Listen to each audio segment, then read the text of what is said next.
सबकी सोच एक जैसी। एक बार राजा अकबर अपने दरबार में किसी खास विषय पर चर्चा कर रहे थे।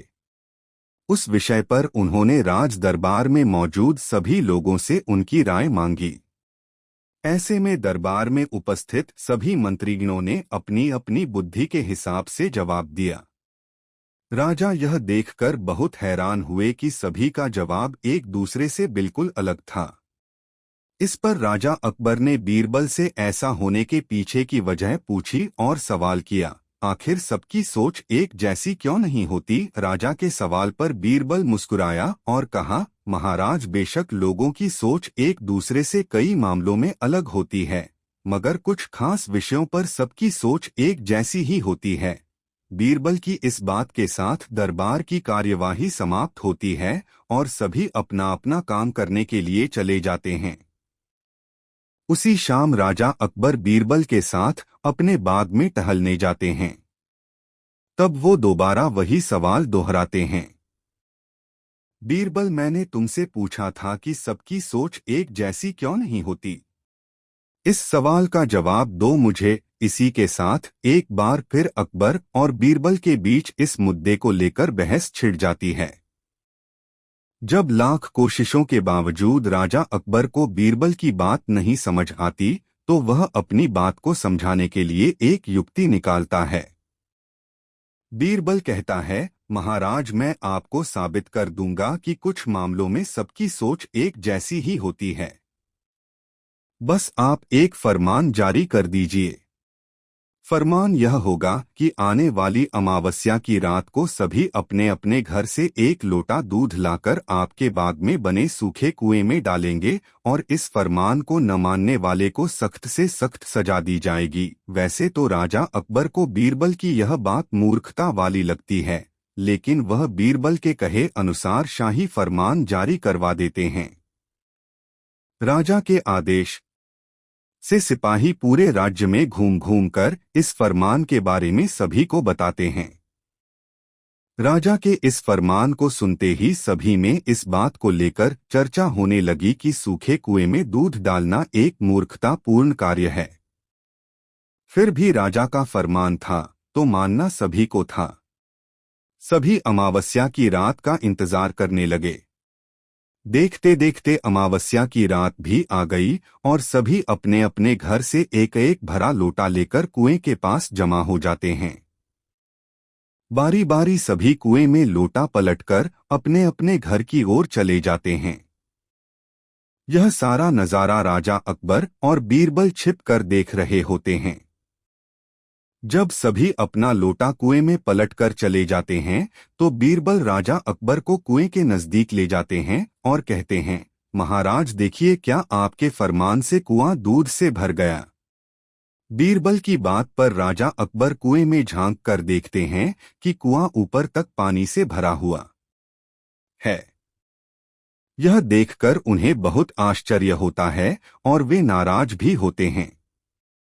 राजा अकबर बीरबल से कहते हैं, मैंने तो कुएं में दूध डालने का फरमान जारी किया था, फिर कुआं दूध की जगह पानी से क्यों भरा गया? राजा के इस सवाल पर बीरबल मुस्कुराते हुए कहता है, महाराज, कुएं में दूध डालना सभी को व्यर्थ लगा, इसलिए सभी ने दूध की जगह कुएं में पानी डाला।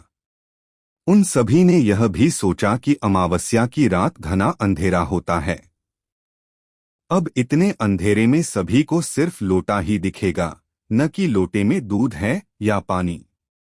बीरबल बोला, महाराज, इस बात से स्पष्ट होता है कि कुछ मामलों में सभी की सोच एक जैसी होती है। अब राजा अकबर को बीरबल की बात अच्छे से समझ आ गई थी। इस कहानी से यही सीख मिलती है कि एक जैसी व्यक्तिगत स्थिति होने पर सभी की सोच एक जैसी हो जाती है। उम्र बढ़ाने वाला पेड़। एक समय की बात है जब बादशाह अकबर का परचम पूरे विश्व में फैलने लगा था। उसी दौरान तुर्किस्तान के बादशाह को अकबर की बुद्धिमत्ता की परीक्षा लेने की सूझी। तुर्किस्तान के बादशाह ने अपने दूत को संदेश पत्र देकर कुछ सिपाहियों के साथ दिल्ली रवाना किया।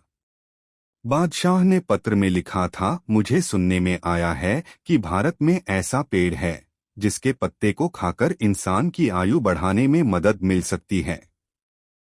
अगर यह बात सच है तो मेरे लिए उस पेड़ के कुछ पत्ते जरूर भेजें। जब अकबर ने उस पत्र को पढ़ा तो वह सोच में पड़ गए।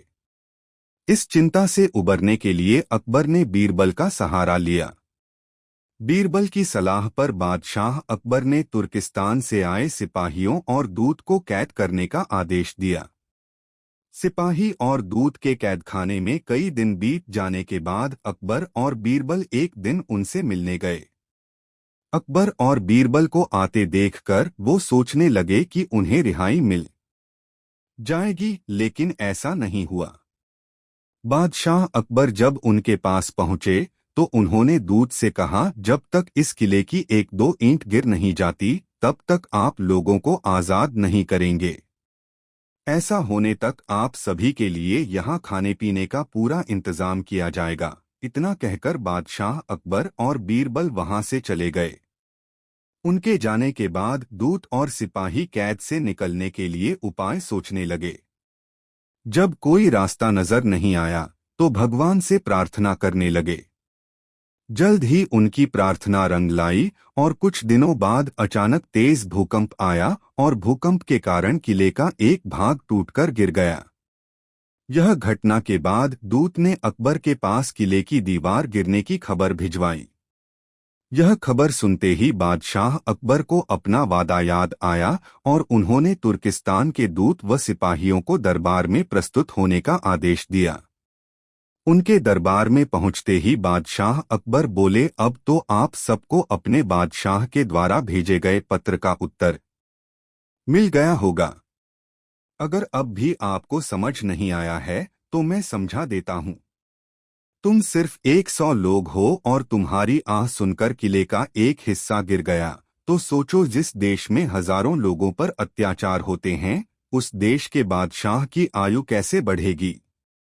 लोगों की आह से उसका पतन तो निश्चित है। हमारे भारत देश में किसी गरीब पर अत्याचार नहीं होता।